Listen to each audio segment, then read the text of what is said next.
Então, na última aula, eu comecei a falar sobre o tema natureza e cultura. Expliquei para vocês que há uma disciplina da filosofia chamada antropologia filosófica que trata da questão do ser humano, tá? Mas também que nós íamos ver um pouco de antropologia cultural, que é um ramo das ciências sociais que trata também da questão do ser humano, tenta compreender o ser humano, mas analisando as diversas culturas humanas, certo? Nós vimos o conceito de cultura. Eu expliquei que cultura é tudo aquilo que o ser humano faz, que a espécie humana faz, que vai além da natureza dada, certo? Então é algo muito abrangente, que inclui arte, filosofia, religião, ciência, moda, culinária, etc. As tecnologias que a espécie humana produz. Então é tudo que o ser humano faz que vai além da natureza dada, certo?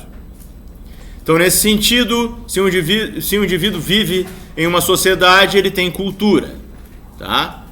É claro que podemos analisar se alguns aspectos de uma determinada cultura são melhores ou piores que alguns aspectos de outra determinada cultura, tá? Mas, em geral, todo ser humano que vive em sociedade tem cultura, certo? Cultura não é apenas erudição, né, ou conhecimento ou educação. Cultura é tudo que o ser humano faz que vai além da natureza dada, certo? Tá? Isso é compartilhado dentro de uma determinada sociedade, certo?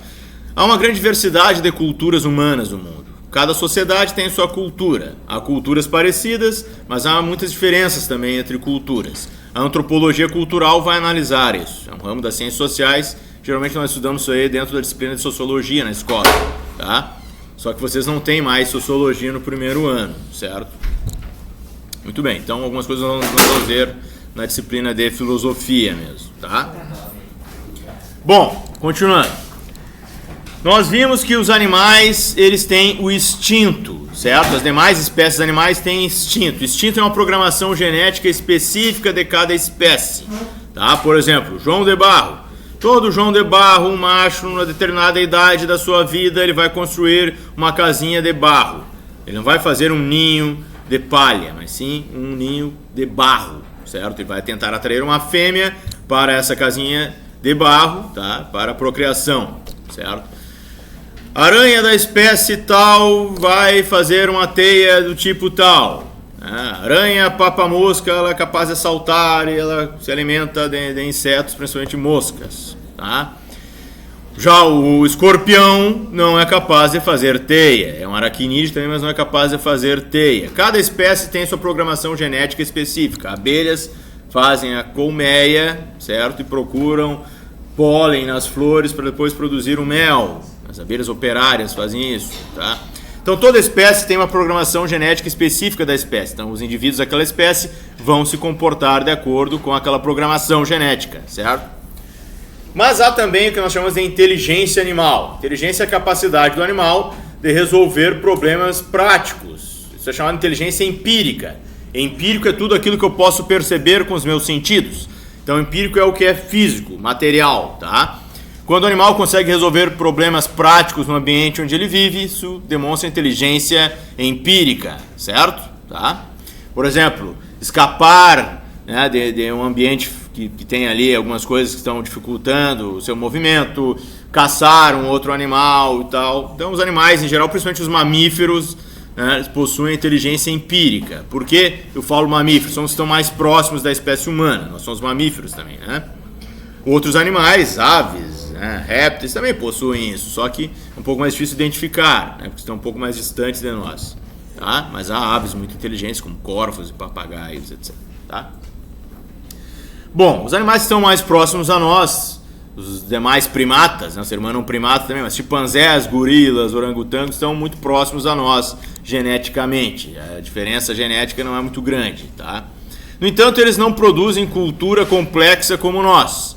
É possível ensinar a alguns primatas, como chimpanzés, a linguagem de sinais. Eles vão lidar com alguns conceitos abstratos, mas segundo cientistas que estudam esses animais, a inteligência de chimpanzés, por exemplo, que estão mais próximos a nós, né, é equivalente a mais ou menos uma criança de 4 ou 5 anos. Tá? O padrão de comportamento de crianças humanas é 4 ou 5 anos. Eles não vão muito além disso aí. Tá? Eles não são capazes de falar porque a estrutura da cabeça deles e da laringe, etc., tá, é diferente da nossa, né? Mas eles podem aprender linguagens de sinais, podem se comunicar dessa forma. Tá? Bom, mas apesar disso eles não conseguem desenvolver teorias filosóficas ou, né, especulações religiosas, nada disso. Tá? Há um limite para a inteligência desses animais se comparado à inteligência humana. O ser humano tem a capacidade racional, a capacidade de lidar com conceitos abstratos, por exemplo, o que é filosofia, o que é religião, o que é justiça, o que é amor, o que é liberdade, etc. Tá? E outros animais não conseguem lidar com esses conceitos, são conceitos abstratos, certo?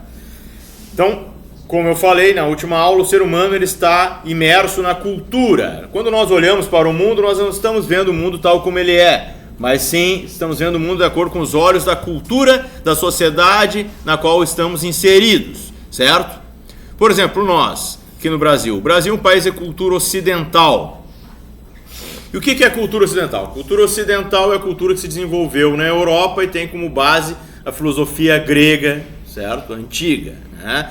Também a cultura romana, o direito romano, porque o Império Romano dominou a Europa por séculos. Também o cristianismo, que embora seja uma religião que surgiu no Oriente Médio, foi adotada pelo Império Romano, né? Se tornou a religião oficial do Império Romano com a Igreja Católica, que foi o que sobrou do Império Romano. Tá? Igreja Católica Apostólica Romana, foi o que sobrou do Império. Né? E o capitalismo moderno, que se desenvolve com a Revolução Industrial entre os séculos 17 e 18, primeiro na Inglaterra, se estende por toda a Europa e hoje no mundo inteiro, né? Porque o modo de produção capitalista é globalizado hoje.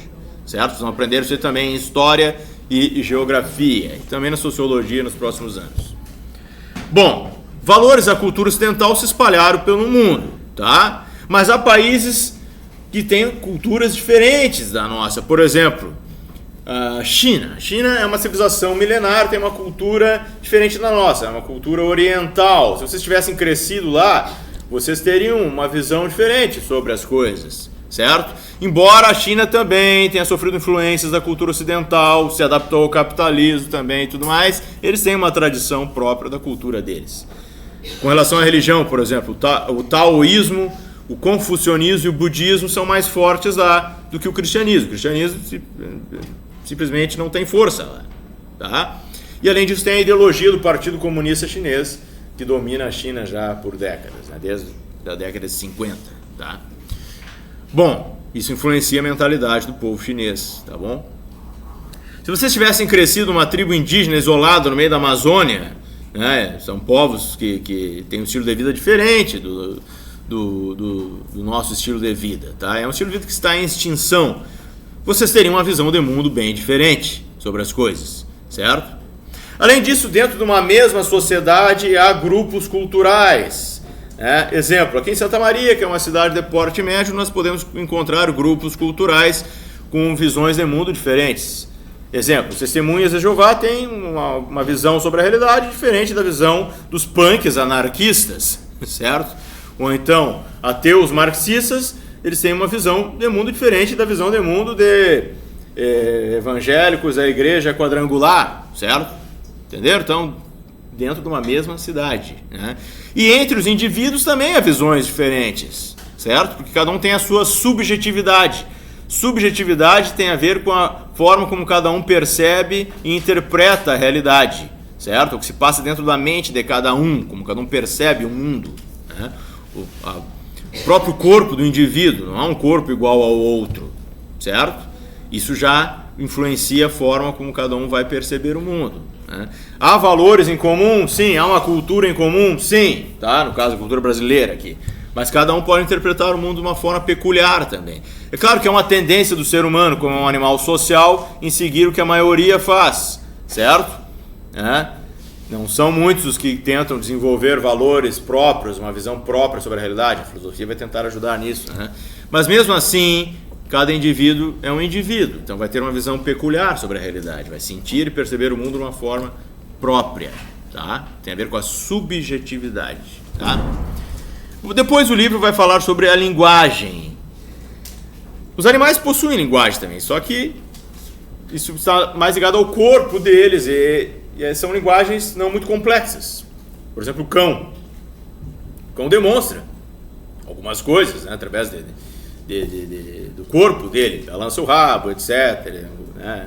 Pode latir, né? Ele pode emitir sons, etc. Ele tenta se comunicar, tá? Mas a linguagem humana é mais complexa, nós lidamos com conceitos abstratos, certo? Podemos falar sobre o universo, sobre Deus, se existe ou não, sobre vida e morte, sobre ciências, sobre arte, sobre várias coisas, né? E os animais não conseguem fazer isso, é uma limitação, né, no que diz respeito à linguagem, mas também tem a ver com a mente desses animais, né? A linguagem não é a base do nosso pensamento, certo? A linguagem é um acessório, uma ferramenta para as nossas mentes pensarem e interpretarem a realidade. Ela vai enriquecer, né, de informações as nossas mentes. Mas a mente humana, tá? As nossas mentes funcionam de acordo com programas, certo? Vamos dizer assim que há um programa interno da mente humana, uma forma de funcionamento da mente humana. Foi analisado por alguns filósofos, como Immanuel Kant, que nós vamos ver mais adiante, tá? É como se houvesse, só uma metáfora que eu vou falar, um Android da mente, né, que é o programa que vocês usam nos celulares de vocês, ou um Linux, um Windows da mente, certo? Então, a linguagem, ela é uma consequência da forma como a mente humana funciona. Há coisas que a mente humana não consegue decifrar ou processar, certo? Assim como com relação aos nossos sentidos, há coisas que nós não conseguimos perceber, que nós só sabemos que essas coisas existem porque nós temos aparelhos que detectam. Por exemplo, sinal de Wi-Fi, vocês conseguem ver o sinal de Wi-Fi? Mas ele está passando por nós aqui no momento, né? Vários sinais de Wi-Fi diferentes, certo? Se vocês ligarem o celular e procurarem sinais de Wi-Fi, vocês vão ver vários sinais de Wi-Fi, eles estão passando por nós, inclusive pelos nossos corpos, certo? Não só ao nosso redor, passando por nós mesmos, pelos nossos corpos, né? Atravessando paredes e tudo mais. Eles existem, certo? É um tipo de luz não visível ao olho humano, está dentro do espectro eletromagnético, né? Nós podemos detectar isso aí usando instrumentos, como por exemplo celular ou notebook, e tentar detectar esses sinais. Então há coisas que existem que nós não percebemos com os nossos sentidos, certo? E há coisas que a mente humana não consegue decodificar, processar, vai além da capacidade de entendimento da nossa mente, certo? Muito bem. A linguagem é um acessório.